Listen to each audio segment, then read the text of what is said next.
Hello everyone, welcome back to the channel. I'm Pete Ulibarri, and today we're going to take another step in our series on putting. So this next part is one of my favorite things to understand while on the putting green.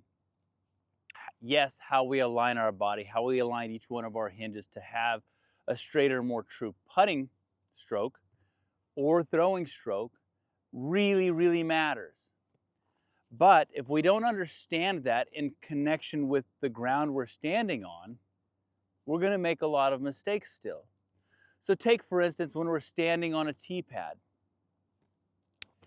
If we're lucky enough on every course we ever play to have a level tee pad, the truth about our throw, about our X-step, about the way we come through is always going to have exactly the same plant and hit point that we're looking for. The variance within each tee pad on level from our throw is going to be very minor.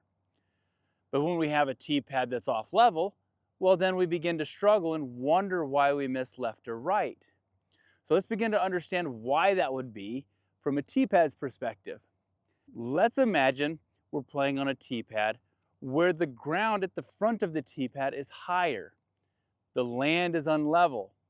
When we come to the front of that tee pad, let's imagine that we're about 2.5 inches higher to 3 inches higher. If I'm coming through on my regular run up, by the time I get here and plant, my foot is higher than my normal stance, than my normal plant here. And so because it's higher, it will block off my hip in the chain reaction up the system. That'll cause me to miss inside and early.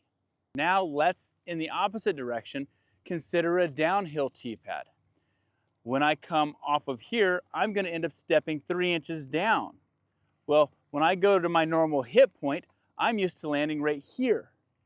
But now that I get down, my normal hit point ends up out in this section. I end up missing my shot far to the right because my footfall does not land in my normal position. And since it does not land in my normal position, it will tend to open up my shot on a downhill lie or block my shot inside on an uphill lie. This is probably going to be the key tip for this whole video. It's understanding our body's balance alignment with our target in relation to our head position and our spine. I want you to imagine you're standing looking at a target, you're looking at the basket, you're on the 18th hole, the sun is setting, and you have the putt for the championship. As you line up for your putt, the sun is directly at the basket. Now you're having a hard time focusing because it's backlit so brightly that you begin to dip your head. You begin to use the brim of your hat to shade the target. And you go for that defining moment in your swing and you putt and you hit the tray. So in this scenario where you're putting directly into the sunlight and where it's not a hard putt, you've made this putt 1,000 times, what was it in this that caused you to miss? What I'd like you to do is stand and understand this position. Here's my body position. My eyes are level with my target. You always want to have your eyes gyroscopically locked on the position you want to make a putt. If you're bobbing around and moving, your brain is constantly having to recalculate what the target is. By making your head gyroscopically stabilized and locked, no matter what your body does, your head is always in line and your eyes are in line. The calculations are much simpler for the brain. So next, the sun is in our eyes.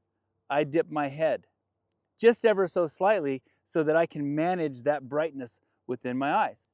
Let's go through my putt. My release point is right here, okay? Pop.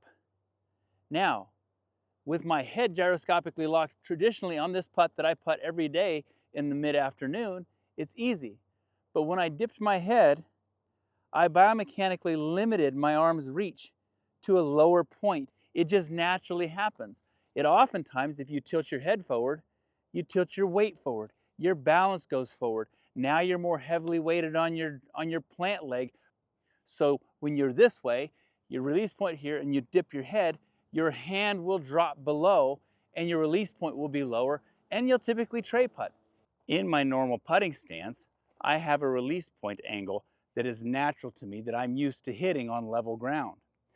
But just like we figured out off the tee pad, after we throw from a tee, we're never guaranteed level ground. So when I step forward on unlevel ground and my foot, my back foot is higher than my front foot, it naturally puts my body into a forward weighted position.